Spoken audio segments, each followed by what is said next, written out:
সুপ্রিয় শিক্ষার্থী বন্ধুরা, আসসালামু আলাইকুম। স্বাগতম জানাচ্ছি বাংলাদেশ শিক্ষা বার্তার নতুন একটি ভিডিওতে। আজকের এই ভিডিওতে 2024 সালের এইচএসসি পরীক্ষার্থীদের দুইটি দুঃসংবাদ নিয়ে আলোচনা করব। তো দুঃসংবাদগুলো তোমাদের জানা প্রয়োজন, না জানলে তোমরা বিপদে পড়তে পারো। তাই তোমরা যারা ভিডিওটি দেখতেছো প্রথম থেকে শেষ পর্যন্ত দেখতে থাকো। আর তোমরা যারা আমাদের ভিডিওটি দেখতেছো শিক্ষা সমৃদ্ধ সকল তথ্য এবং তোমাদের এইচএসসি পরীক্ষার সকল নিউজ, পাশাপাশি তোমাদের ইউনিভার্সিটি ভর্তি পরীক্ষার সকল তথ্য কিন্তু আমাদের চ্যানেল পেয়ে যাবা। তাই শিক্ষা সমৃদ্ধ সকল তথ্য, সকল আপডেট সবার আগে পেতে আমাদের চ্যানেলটি সাবস্ক্রাইব করে পাশে থাকা বেল আইকনটি বাজিয়ে দাও। আর যারা অলরেডি সাবস্ক্রাইব করেছো তাদেরকে অসংখ্য ধন্যবাদ। আর তোমাদের যদি কোনো প্রশ্ন থাকে তাহলে অবশ্যই তোমরা কমেন্ট বক্সে জানাবা, আমি উত্তর দেওয়ার চেষ্টা করব। তো তোমাদের ইতিমধ্যে কিন্তু স্থগিত পরীক্ষাগুলোর রুটিন প্রকাশ করা হয়েছে, অর্থাৎ তোমাদের 11 তারিখ থেকে পরীক্ষা অনুষ্ঠিত হওয়ার কথা, অর্থাৎ 11 তারিখ থেকে তোমাদের পরীক্ষা অনুষ্ঠিত হবে। এই নোটিশটি কিন্তু তোমাদের প্রকাশ করা হয়েছে এবং রুটিনও তোমাদের দিয়ে দিয়েছে যে স্থগিত পরীক্ষাগুলো তোমাদের কবে কিভাবে নেওয়া হবে সেই রুটিনগুলো তোমার প্রকাশ করা হয়েছে। তো এর আগে কিন্তু দেখা গেছে যে 21 তারিখ, 25 তারিখ, 28 তারিখ, 1 তারিখ এবং 4 তারিখের পরীক্ষা কিন্তু স্থগিত করা হয়েছে। এটা কিন্তু ধাপে ধাপে স্থগিত করা হয়েছিল। তারা ভেবেছিল যে এই আন্দোলন, চলমান কোটা আন্দোলন যদি থেমে যায় তাহলে কিন্তু পরীক্ষাটা তারা অনুষ্ঠিত করবে, অর্থাৎ পরীক্ষাটা অনুষ্ঠিত হবে। কিন্তু দেখা যাচ্ছে যে কোটা আন্দোলন দিন দিন তীব্র থেকে তীব্রতর আকার ধারণ করেছে, যার কারণে কিন্তু পরীক্ষাটা নেওয়া সম্ভব হয়নি। এর পুরো প্রভাব পড়েছে এইচএসসি পরীক্ষার্থীদের উপর এবং ন্যাশনাল ইউনিভার্সিটিতে যারা পরীক্ষা দিচ্ছে তাদের উপর। তো এইচএসসি পরীক্ষার্থীদের দেখা যাচ্ছে যে তারা প্রস্তুতিতে বিরাট একটা বাধা সম্মুখীন হচ্ছে এবং এইচএসসি পরীক্ষার্থীরা দেখা যাচ্ছে যে আন্দোলনে অংশগ্রহণ করার কারণে অনেকেই গ্রেফতার হয়েছে। ইতিমধ্যে কিন্তু সরকার পক্ষ থেকে তাদের জামিনের ব্যবস্থাও করেছে। তো যাই হোক, তোমাদের যেহেতু 11 তারিখে পরীক্ষা অনুষ্ঠিত হওয়ার কথা, কিন্তু 11 তারিখে পরীক্ষা অনুষ্ঠিত হবে কিনা এটা হচ্ছে তোমাদের জন্য একটি দুঃসংবাদ। কারণ যেহেতু ছাত্ররা আজ শনিবার, আজকে যেহেতু সারা বাংলাদেশে বিক্ষোভ এবং আগামীকাল রবিবার থেকে সারা বাংলাদেশে অসহযোগ আন্দোলনে ডাক দিয়েছে। তো এটা কিন্তু নির্দিষ্ট করে বলা হয়নি যে শুধু আগামী রবিবার হবে, যেহেতু বলা হয়েছে যে আগামী রবিবার থেকে অনির্দিষ্টকালের জন্য অসহযোগ আন্দোলনের ডাক, সেহেতু এই অসহযোগ আন্দোলন কতদিন পর্যন্ত চলবে সেটা কিন্তু বলা যাচ্ছে না। এই জন্য তোমাদের 11 তারিখের এইচএসসি পরীক্ষাটা তোমাদের অনুষ্ঠিত হবে কি না, অর্থাৎ নতুন রুটিনের যে পরীক্ষা, প্রথম পরীক্ষা, সেটা অনুষ্ঠিত হবে কিনা সেটা নিয়েও সন্দেহ রয়েছে। যেহেতু এই অসহযোগ আন্দোলন এটি কোটা আন্দোলন থেকে শুরু করে বর্তমান সরকার পতনের আন্দোলনের রূপ নিয়েছে।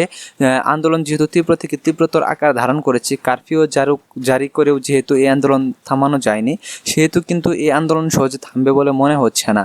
তো এর বিরূপ প্রভাব পড়বে কিন্তু তোমাদের উপর এবং তোমাদের এইচএসসি পরীক্ষাটা 11 তারিখে যে শুরু হওয়ার কথা সেটা কিন্তু পুনরায় পিছিয়ে যাওয়ার সম্ভাবনা রয়েছে।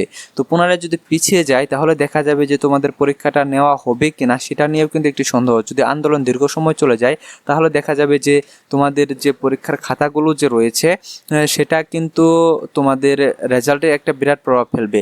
অর্থাৎ তোমাদের পরীক্ষার যে পরীক্ষাগুলো তোমরা দিয়েছো সেই পরীক্ষাগুলোর উপর কিন্তু মূল্যায়ন করে কিন্তু তোমাদের রেজাল্ট দেওয়া হবে।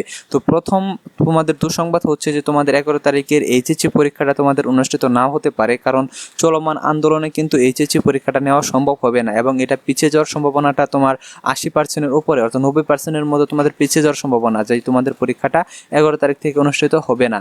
এবং আরেকটি দুঃসংবাদ হচ্ছে যে তোমাদের পরীক্ষাটা যদি নেওয়া সম্ভব না হয় তাহলে তোমাদের পরীক্ষার রেজাল্ট দেওয়া হবে কিভাবে? পরীক্ষার রেজাল্টটা দেওয়া হবে তোমাদের এরকমভাবে যে তোমরা যে পরীক্ষাগুলো সম্পন্ন করেছো, অর্থাৎ তোমাদের তৃতীয় অংশের যে পরীক্ষাগুলো হয়েছে, তোমাদের ওই অপশনাল পরীক্ষা যেগুলো রয়েছে, তারপরে তোমাদের গ্রুপিং সাবজেক্ট যেগুলো রয়েছে সেগুলো বাদ দিয়ে তোমাদের যে মেন সাবজেক্টগুলো রয়েছে, কম্পালসরি সাবজেক্ট, এগুলোর পরীক্ষা কিন্তু তোমাদের হয়ে গেছে।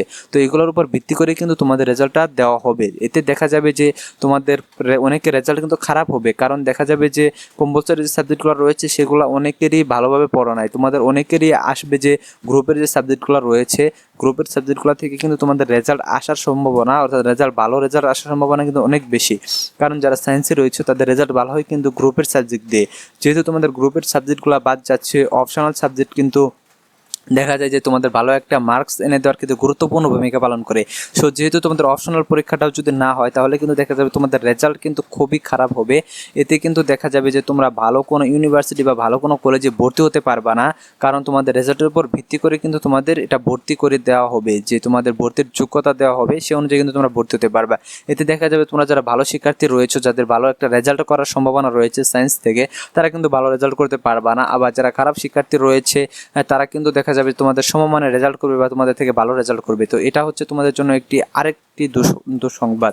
তো এখন বিষয় হচ্ছে যে তোমাদের পরীক্ষাটা যদি কোনোভাবে চালিয়ে নেওয়া যায় বা তোমাদের পরীক্ষাটা পিছিয়ে নিয়েও যদি চালিয়ে নেওয়া যায়, তাহলে কিন্তু দেখা যাবে যে তোমাদের দুঃসংবাদটা থাকবে না, তাহলে কিন্তু দেখা যাবে তোমাদের রেজাল্টটা ভালো আসার সম্ভাবনা থাকবে। আর যদি পরীক্ষাটা স্থগিত হয় বা অটো পাসের ব্যবস্থা করে, অটো পাস হলে কিন্তু সরাসরি অটো পাস সবাইকে পাস করে দেবে এমনটা না, অটো পাসের সিস্টেমে থাকবে এরকম তোমাদের যেটা বললাম যে তোমাদের যে কটা পরীক্ষা হয়েছে সেই কটা পরীক্ষার উপর মূল্যায়ন করে, তো সেই কটা খাতা দেখে কিন্তু তোমাদের রেজাল্টটা প্রকাশ করা হবে। সেহেতু তোমাদের দেখা যাচ্ছে যে পরীক্ষাটা হলেই কিন্তু তোমাদের জন্য ভালো।